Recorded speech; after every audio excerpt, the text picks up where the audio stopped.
Hello friends, welcome to yet another session on essay perspectives. Topic for today is hand that rocks the cradle rules the world. As always friends, before I begin, I have a personal request. Third edition of my book Ethics, Integrity and Aptitude has been released. So pirated copies are available in the market, but they are of very poor quality. I urge all of you to buy original. Original books can be bought from Arvind India, seller Arvind India on Flipkart, and from the seller Affordable on Amazon. Friends, as for every other essay, this essay also has to be conceptualized as being made of various components and subcomponents before we begin. So topics, this essay can be conceptualized into these components. The first component is introduction and followed by the essence. Basically this essay talks about the importance of upbringing. Then we would link how upbringing would lead to or would determine the future of society. Then we would discuss as to how the hand that rocks the cradle and rules the world can be strengthened, and then we would discuss if only upbringing decides the future of the society, and then we would conclude. Friends, I feel the best way to start this essay is by taking reference to Jijabai, who brought up Shivaji, or Putlibai, who brought up Gandhiji, or even to Bhuvaneshwari Devi, who brought up Swami Vivekananda, because these are all the hands that rocked the cradle of great people and also became a decisive factor in building the personalities of such great stalwarts like Shivaji, Mahatma Gandhi, or Vivekananda, and by inculcating or imbibing the necessary traits in these three great souls, they indirectly ruled the world.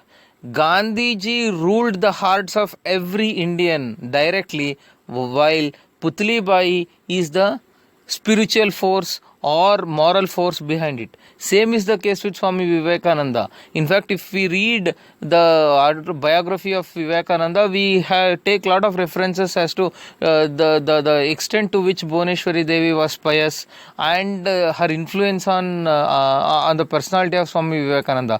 Perhaps if not for her upbringing, Vivekananda would not have become the great saint which he is today.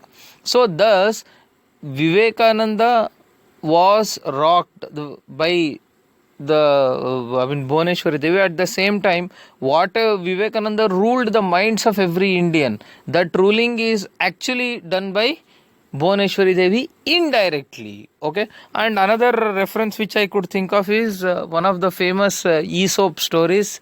So you may have heard of this story where this story is between a mother and a son. A son steals something from the school and brings to home. Mother, instead of reprimanding the child, would in turn keep quiet and would in turn encourage her son to steal more. So thus this son would eventually become a criminal, and he was once sentenced to death also. But just before his death sentence, he wants to meet his mother. While his mother was there, came, then he wanted to whisper something to her ears. Then while whispering, he actually bites her ear. So everybody was shocked to the horrific incident. Then upon inquiry, he reveals that had his mother reprimanded him for the first stealing that he did, perhaps he would not have become the criminal that he was. Correct. So thus the hand that rocked the cradle of that boy ruled his life and contributed something to the something undesirable to the society. So thus basically these are some of the examples through which you can start the essay. Okay, I think friends, for any philosophical essay, explaining the essence of the topic or essay statement itself becomes a critical part.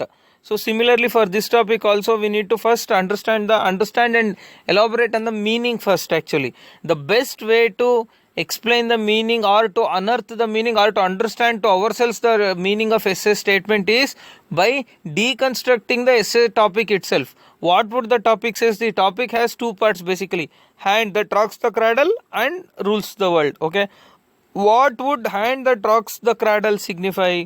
hand that rocks the cradle signifies or is a metaphor for someone who would do babysitting or for someone who would bring up the child, correct? So in most of the societies around the world, in the narrower sense, it is the mother who would bring up the child. Hence, the moment we hear the term hand that rocks the cradle, the face that comes to our mind is that of a mother, correct? So then, but however, should we have to restrict this to the mother itself?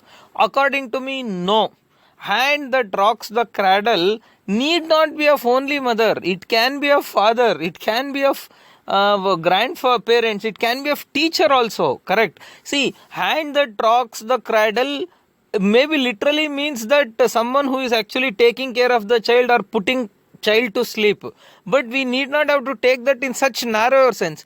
Basically, it's a very broad term. Hand that rocks the cradle means hand anybody who takes care of the child, or in the broader sense it would actually mean upbringing, correct?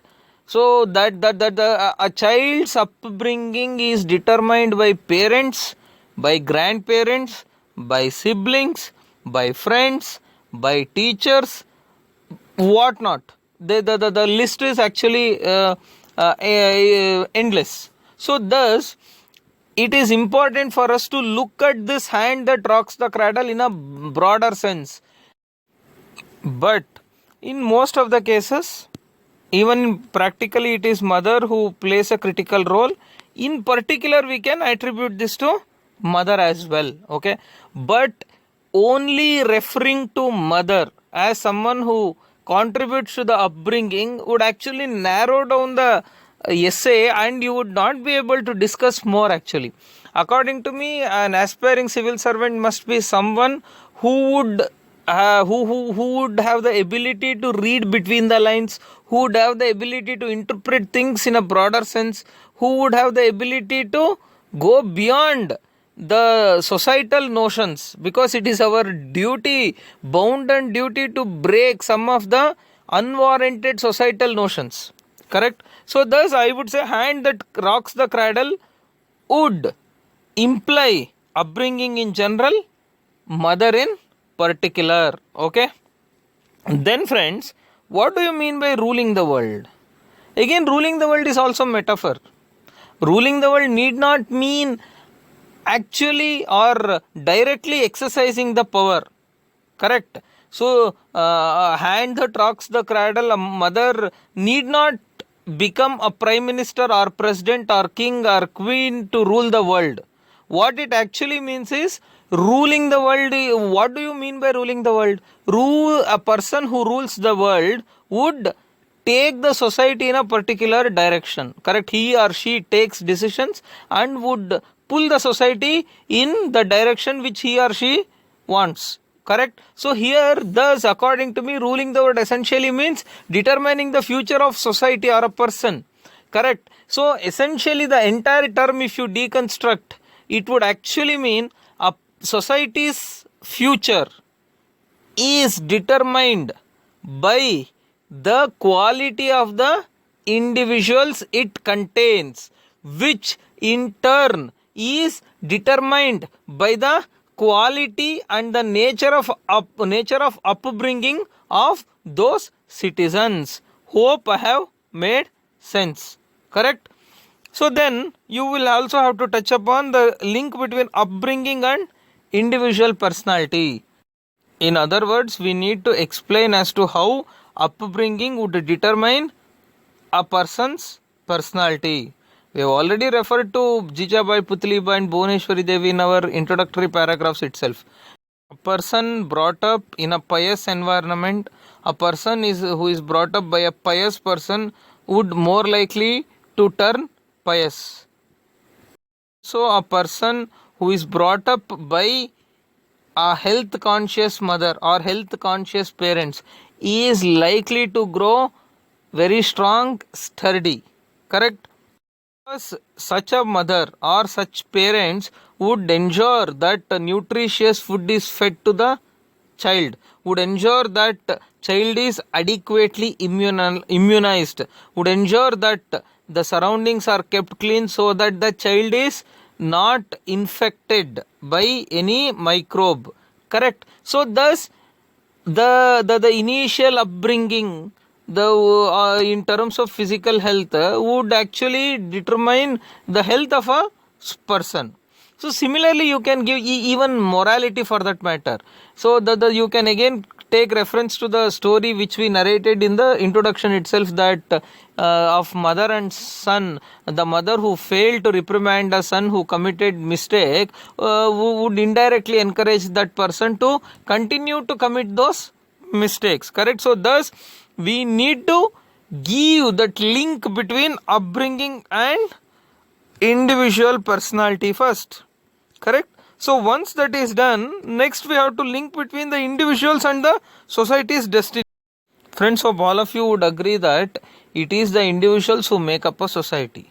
A society filled with spirited individuals would create for itself a great future.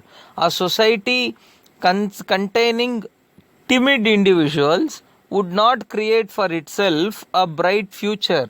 Similarly, a society containing individuals with all malicious intents would actually create its own downfall. Correct, right? It is so.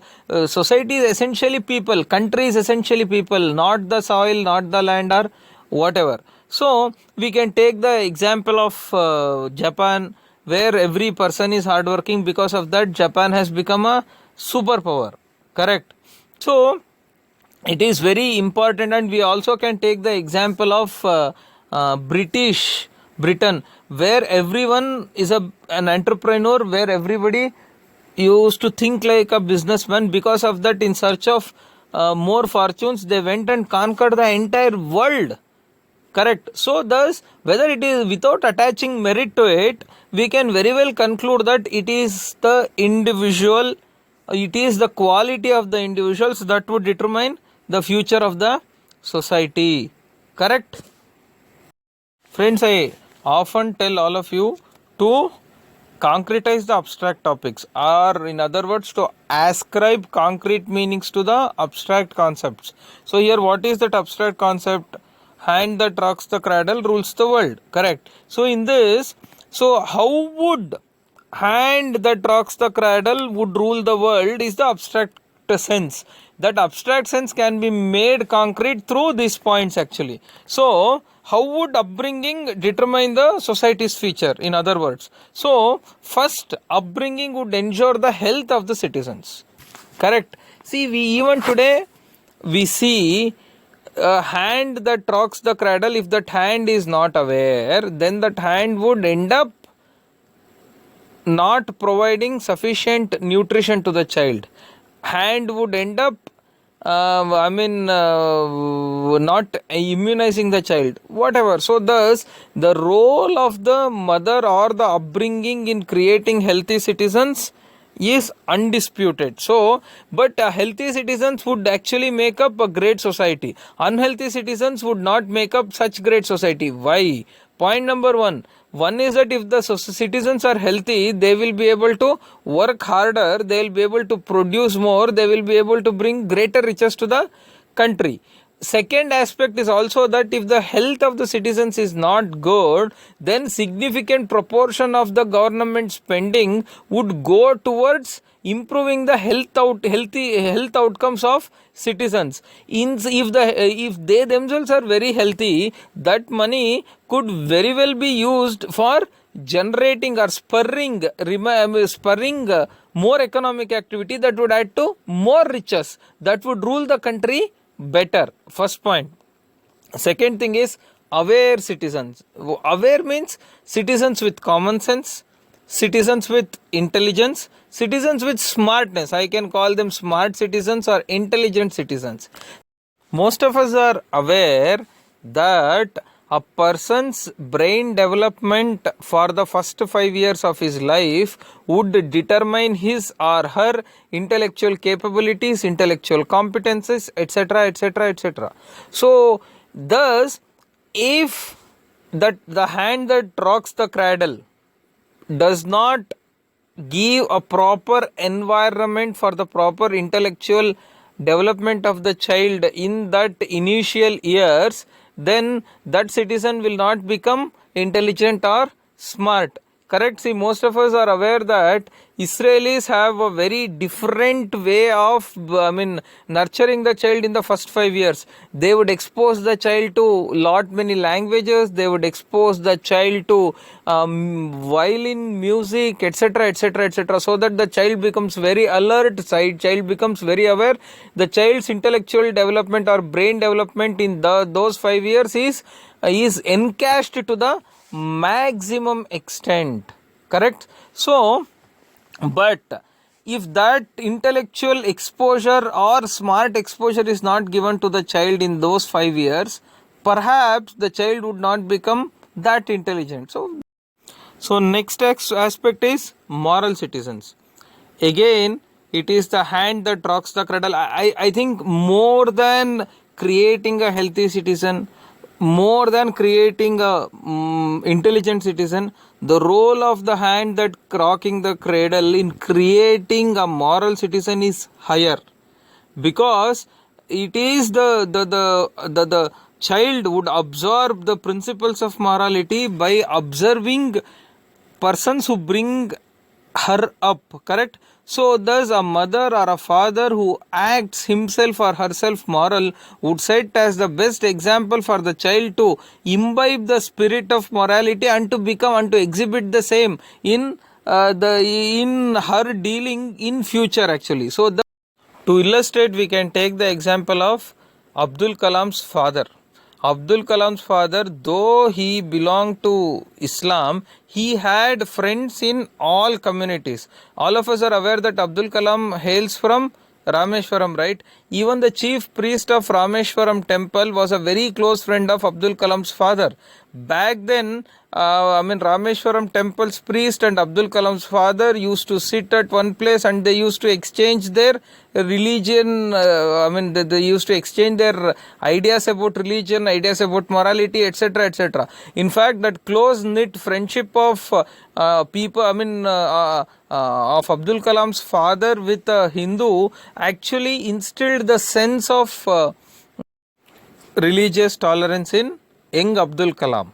Correct? So imagine a society in which every child is brought up in the same environment. Imagine a society in which every father has close friends in every other religion. So thus a child who would see his or her father going along, mingling closely with person from every religion would start respecting every religion, would start tolerating the differences, and thus would stand as the best example for harmony. Correct? Then let us say if a society has people with the same religious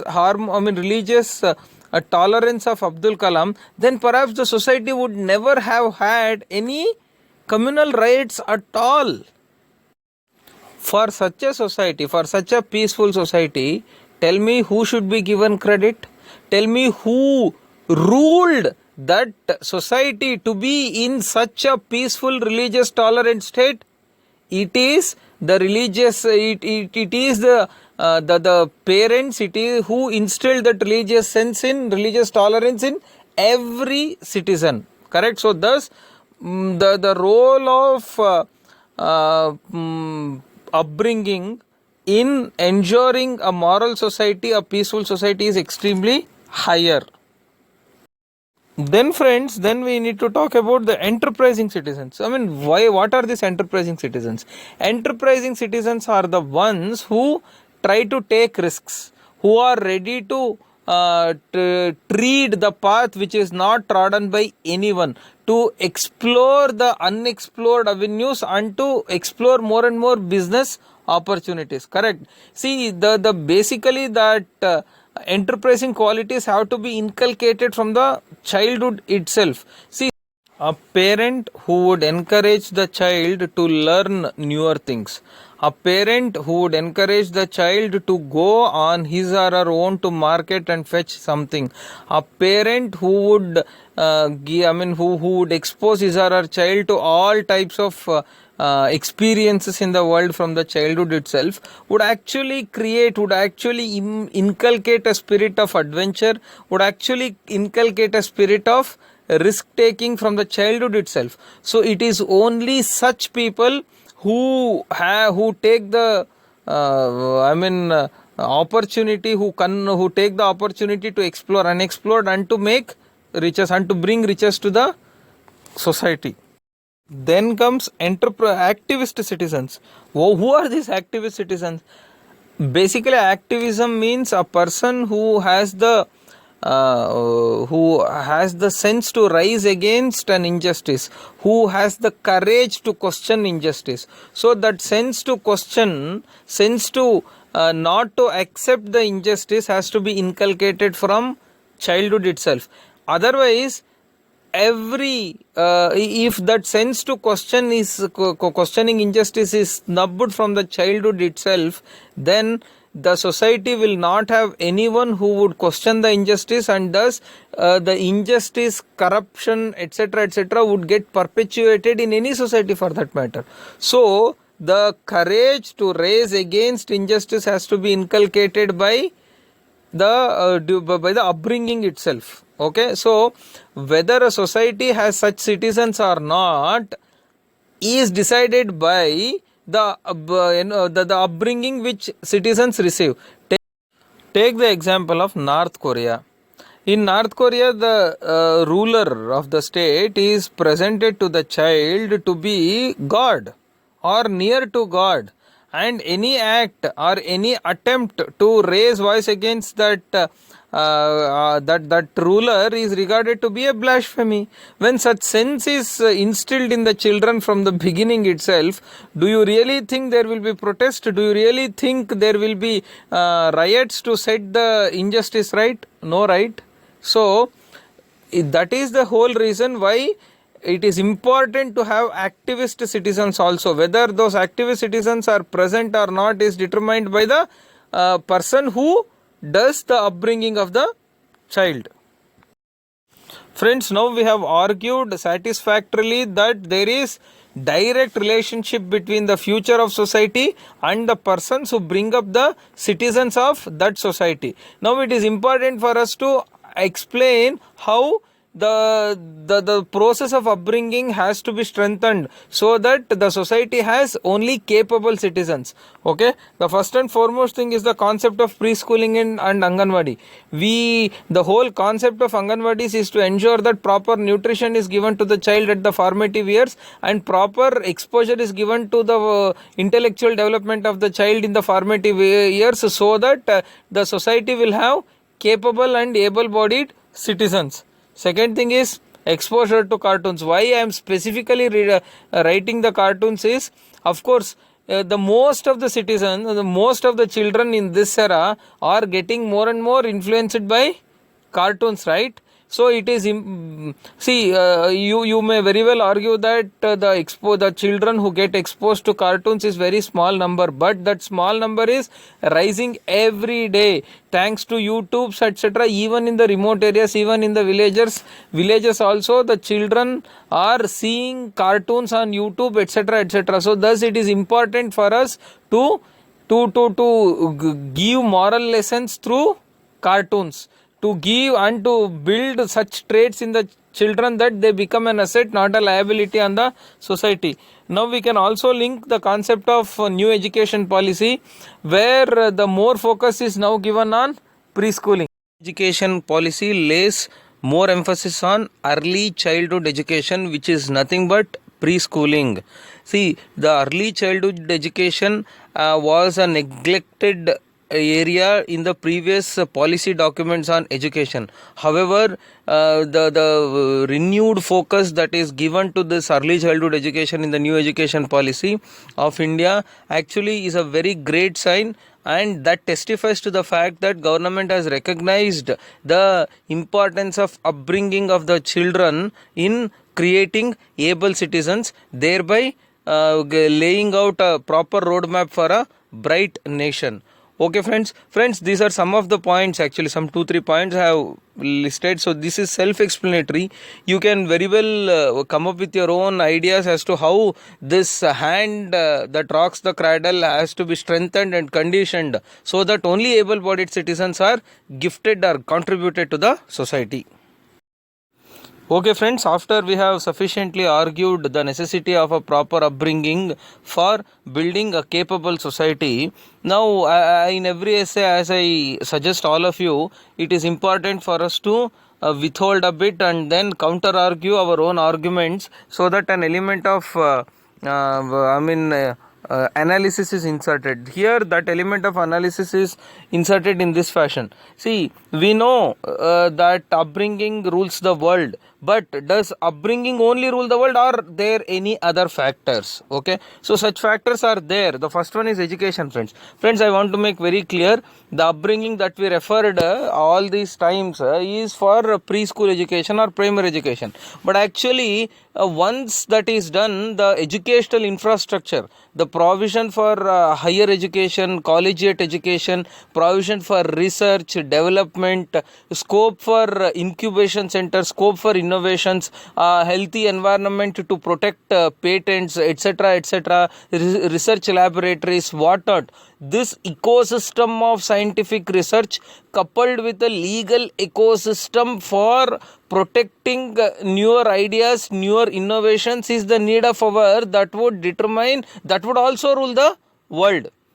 Right? See, suppose there is a scenario where the upbringing has been good. The child is very able, but the child does not have the opportunity to pursue research. The child does not have the ability to get his or her innovation or invention patented, or there is an environment where anybody's innovation or invention is copied by anyone else, leading to no remuneration, no incentive for any person to think creatively, think innovatively, then even an innovative person would not dare to come forward and do something great. Correct? So he would also lose interest. So then in such a scenario, even the proper upbringing with proper inculcation of intellectual faculties, etc., would not serve any purpose in deciding or determining the future of the society. Correct? So that educational infrastructure is extremely critical. So next one is situation.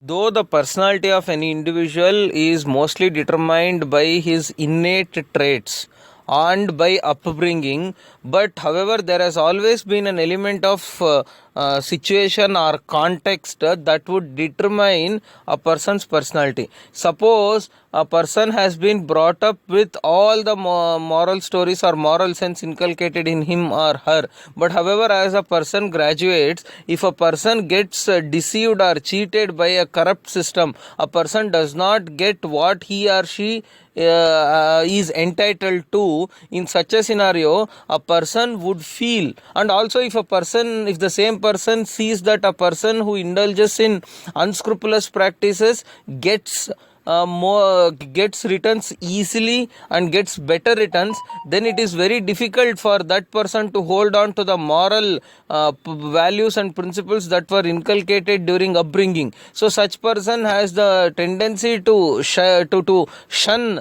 the moral lessons that were taught to him, to shun the moral sense that was made a part of his personality, and to resort to unscrupulous practices. Correct? So thus in such a scenario, it is not just the upbringing, that ecosystem also plays the situational factors also play a role.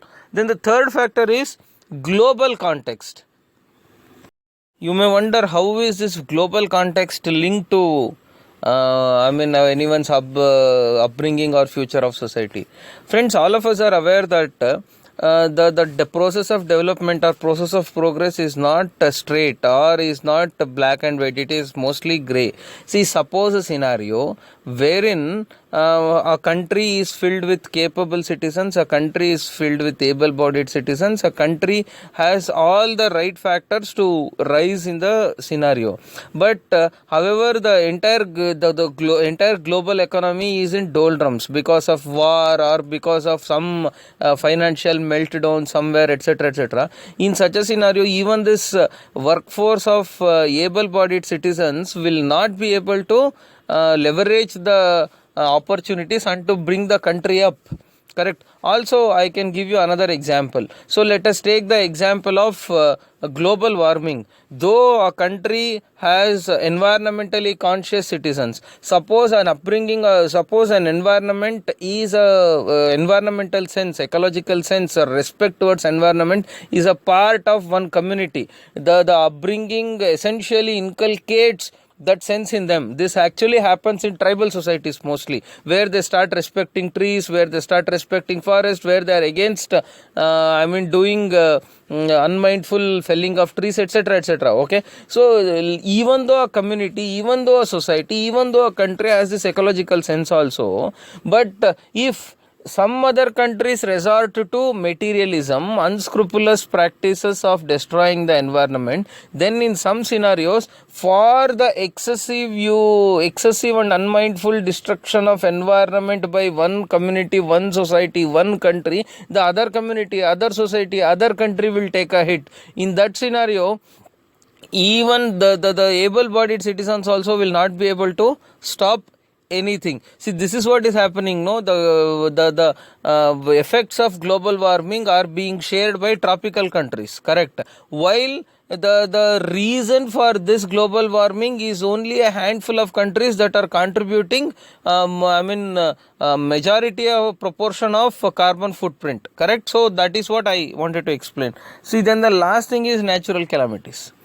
See, friends, actually whatever be your upbringing, whatever be it is, so if the natural calamities strike a society, then it is very difficult. So let us say a society is hit by continuous droughts, there are no rainfalls, etc., etc. In such a scenario, so the future of the society is not determined by the upbringing, but by this natural calamities also. So we know, so these are some of the factors that would say that upbringing is important. But however, it is not the only factor that would rule the world. So there are other factors also. But then it is time for conclusion. Friends, I think in conclusion we have to give a positive and optimistic conclusion. So then we can very well say that from the above argument we can very well argue that it is upbringing that is the foundation for any society. Though it may not be the ultimate and the critical factor in determining the future of society that is ruling the world. However, if upbringing is faulted, however, if upbringing is filled with lapses, however, if the hand that rocks the cradle has its own inadequacies and inefficiencies, any amount of support being given by any other external factors in terms of favorable global context, in terms of favorable infrastructure, etc., would not serve any purpose. Finally, it is the individuals who make up a society. So building individuals tantamounts to building society. So thus it is the hand that rocks the cradle that would rule the world. So like that you can write and you can conclude, friends. So hope I have made it, I have made the sense. Friends, before I sign off, I just want to tell one more thing. See, friends, all these topics, whatever they were given in previous year's essay, if you understand the hidden meaning of the topic, it becomes extremely easy. So it is important for us to deconstruct the topic and then go ahead. Okay, friends, anyway, so thank you, thanks for patient hearing. So let's meet next week with another essay. Thank you.